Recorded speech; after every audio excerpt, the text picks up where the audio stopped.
لو شخص عاوز يخش مجال بيزنس او يبقى زي ما بيقولوا محترف بيزنس بشكل ادق يعني، ان هو يدير بيزنس وشركة والكلام ده، المفروض هو يشتغل. احنا مثلا بنقعد لحد سن العشرين او 19 في الكلية، حسب بقى التخصص بقى، كويس. هندسة، طب، صيدلة، تجارة، ايا كان. وبعد كده بيبدأ الرحلة العملية.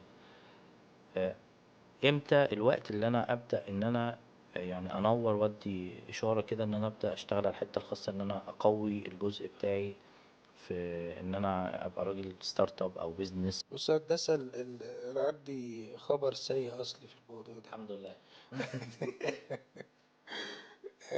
موضوع إنك تبدأ بعد الكلية وبتاع ده أوبشن طبعا، مفيش مشاكل. ايوه.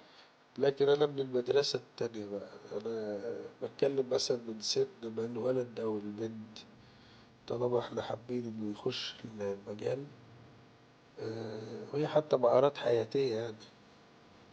آه، مجرد ما يبقى في منتصف كده سن المراهقة، نبدأ نحتك معاه ماديا، امم.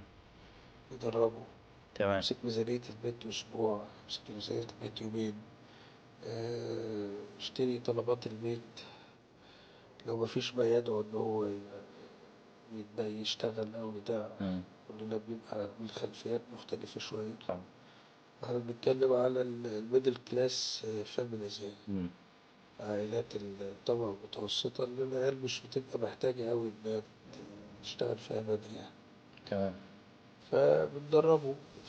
آه، نازلين نشتري حاجة، خد، هات لنا كذا.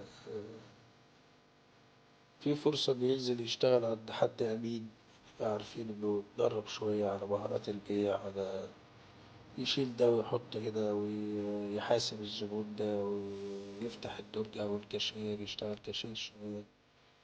دي كلها وإن كانت تبدو مهارات سهلة، إلا إن هي بتغرس في نفسه آلية التعامل مع الفلوس. امم.